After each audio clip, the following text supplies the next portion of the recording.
Hermanos y amigos, muy buenos días. Hoy es lunes. ¿Cómo están ustedes? Bienvenidos a otro devocional. Mi deseo es que ustedes sigan avanzando espiritualmente conmigo mientras estudiamos la palabra de Dios todos los días a través de este medio. La condición humana es el tema de hoy. La condición humana. Yo les voy a leer un pasajito alarmante.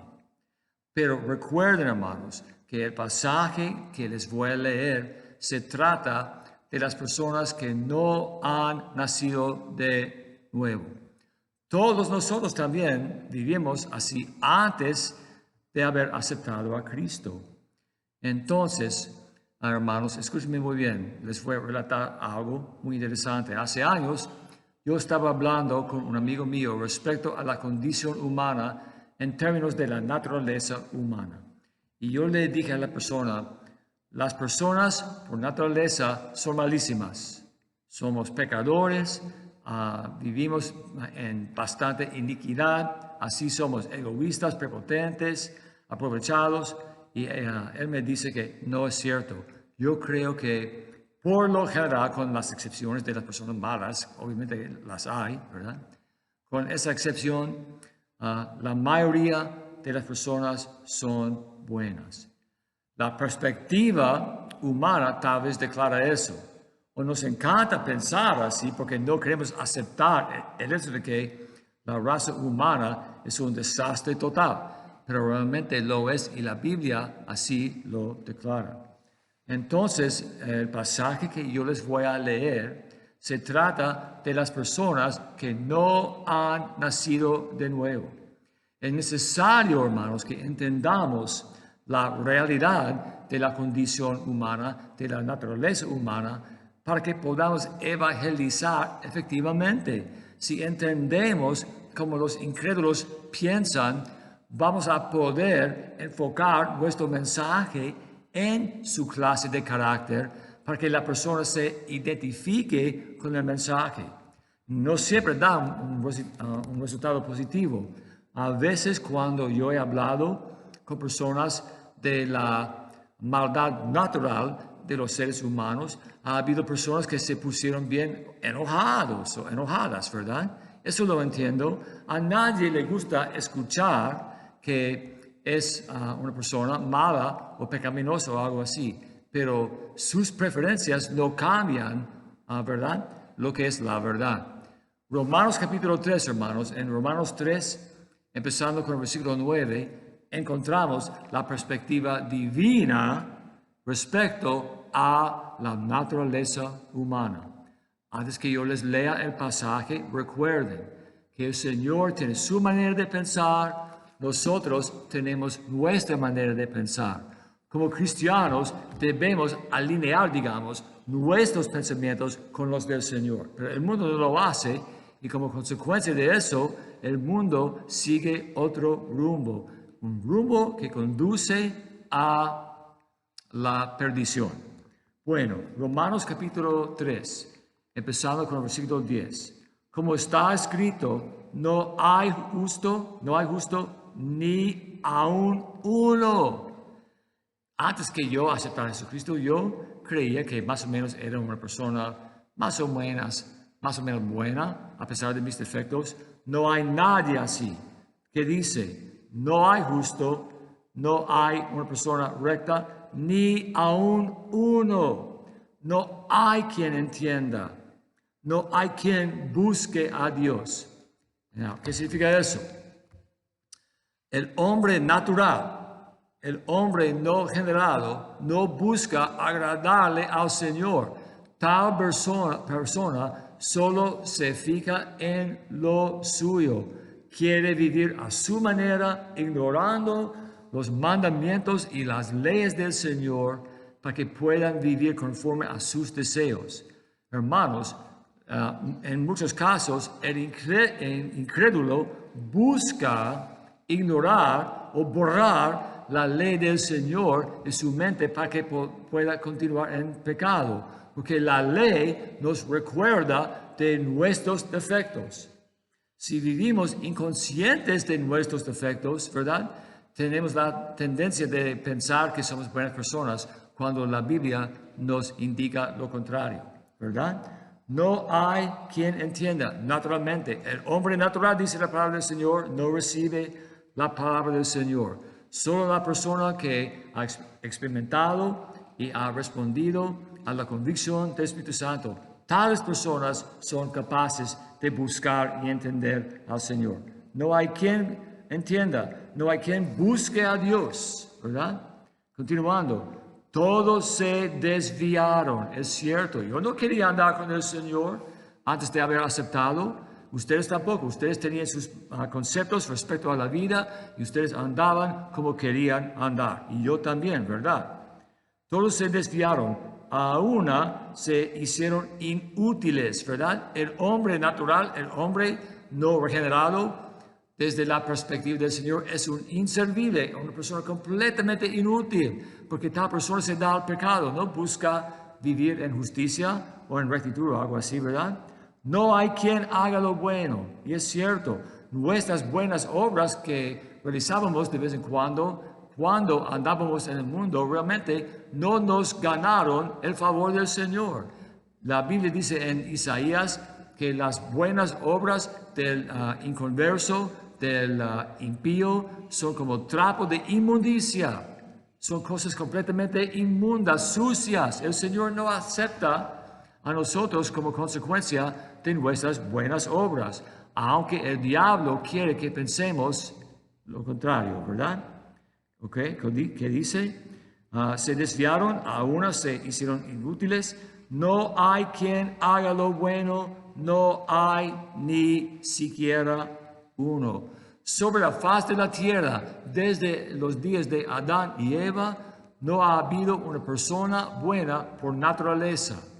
Lo que causa que la persona busque al Señor, lo que causa que la persona busque andar en santidad y en rectitud, es el poder transformador del Espíritu Santo. Le doy gracias al Señor por el ministerio del Espíritu Santo que hoy guía mis pasos y los suyos también. Si es que estamos dispuestos a darle al Espíritu Santo nuestro corazón, nuestra atención y nuestra obediencia, ¿verdad?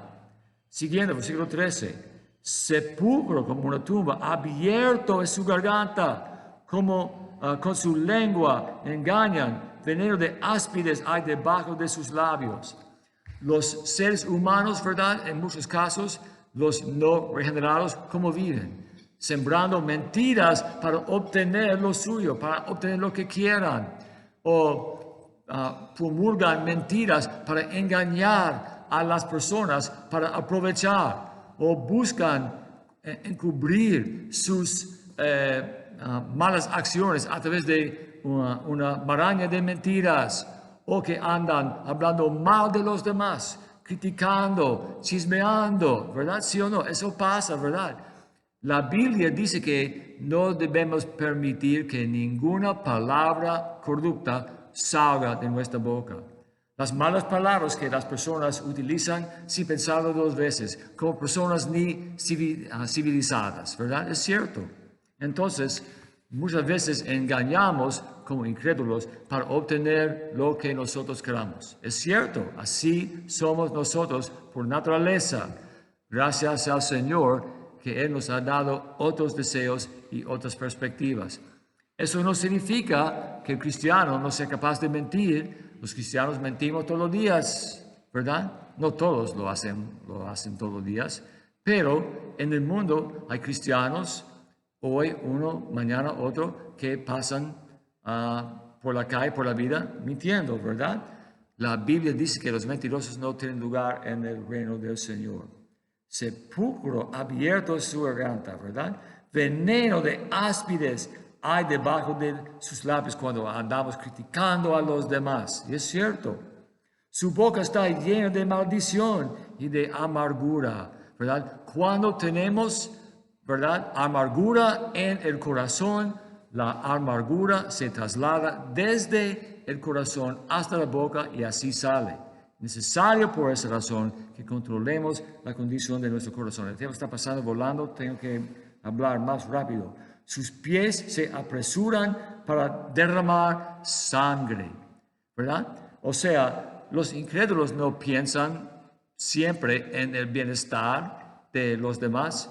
Versículo 16, quebranto y desventura hay en sus caminos. No quieren ordenar sus pasos en la palabra del Señor, hermanos. No conocieron camino de paz, ¿verdad? En muchos casos los incrédulos no buscan vivir en paz con los demás. ¿Qué es un mandamiento, hermanos? La Biblia dice que debemos buscar la paz con todos, hasta con nuestros enemigos. Pero los incrédulos, los impíos no buscan mantener la paz con otras personas, en muchos casos, al contrario, buscan vengarse de los demás, ¿verdad? No conocieron camino de paz. No hay temor de Dios delante de sus ojos. Cierto, es el versículo 18, ¿sí o no, verdad? Los impíos no viven pensando, ¿cómo reaccionaría Jesucristo en tal situación? ¿Qué haría Él? Pero, hermanos, es necesario que entendamos que el Señor en sus estándares, ¿verdad?, nos ha dicho que debemos vivir bajo el temor de Dios. El temor no tiene que ver con vivir asustados o algo así, tiene que ver con respetar su palabra, respetar a su santidad, respetar a los deseos del Señor, lo que es el temor de Dios, buscando ordenar nuestros pasos en sus presencias. Pero los incrédulos no viven así, los impíos no viven así, ellos viven conforme a su manera y no solo eso, rechazan y hasta se burlan de la palabra del Señor. Así es el mundo. Si el mundo no fuera así, hermanos, el mundo estaría lleno de cristianos, de personas regeneradas, ¿sí o no? Pero no es cierto, porque el mundo ha rechazado la palabra del Señor para que todos puedan vivir conforme a sus deseos, a su manera, que es una receta para el desastre. Escuchen bien mientras yo termino con el versículo 19. Pero sabemos que todo lo que la ley dice, lo dice a los que están bajo la ley. Los no cristianos viven bajo la ley, no con el fin de obedecerla, sino, hermanos, con el fin de ser condenados por la ley. La ley nos salva, la ley condena, pero la ley también nos hace entender que somos pecadores, ¿verdad? Escuchen muy bien. Sabemos que todo lo que la ley dice, lo dice a los que están bajo la ley, para que toda boca se cierre y todo el mundo quede bajo el juicio de Dios, ¿verdad? La ley revela que estamos viviendo bajo la condenación del Señor por nuestro pecado. Entonces, hermanos, nosotros también andábamos así, bajo la condenación de la ley. Como los impíos viven hoy, nosotros vivimos juntos. Pero, hermanos, entonces, en vez de andar hablando de lo malo que son las personas, debemos entender que antes vivíamos así también anteriormente. Entonces, no tenemos derecho de juzgar a las personas que viven así. Tenemos la obligación de buscar a personas que así viven con el fin de darles a ellas el Evangelio. Es nuestra misión. Reconociendo la condición de la raza humana, ¿verdad? Debemos buscar compartir el Evangelio con tales personas que son la mayoría de las personas, para que busquen al Señor encontrando vida eterna, a la vez perdonando a tales personas cuando nos tratan mal. Entonces, hermanos, no me digan a mí que la condición humana aquí en este mundo es algo positiva. La condición humana, la naturaleza humana es un desastre, es una catástrofe. Vivimos entre los de este mundo tan perverso porque el Señor nos ha dado una misión, la misión de compartir la palabra de Dios con los demás. Es nuestra responsabilidad. Debemos entender cómo piensan los demás para que podamos razonar con los demás a través de la palabra del Señor. El mundo es un lugar pésimo, así será hasta que Jesucristo nos llame a su presencia, pero tenemos la responsabilidad no de juzgar a tales personas que así viven, sino encontrar y buscar, no debemos juzgar a tales personas, sino debemos buscar a tales personas con el fin de darles a ellas el Evangelio para que encuentren vida eterna. Te doy gracias, Señor, por el mensaje de hoy, que lo utilices, Señor, en nuestra vida, en nuestro corazón, en nuestra mente, para que nosotros, en vez de condenar a los demás, en vez de juzgar a los impíos, Señor, debemos buscar a tales personas, pidiéndote a ti que nos concedas, Señor, la oportunidad de darles a tales personas las palabras de vida eterna. Te pido, Señor, estas cosas en tu nombre. Amén. Bendiciones, hermanos, que el Señor los bendiga ricamente. Y si Dios quiere, vamos a estar aquí de nuevo mañana para estudiar de nuevo la palabra preciosa de Dios. Bendiciones, hermanos, que el Señor los cuide.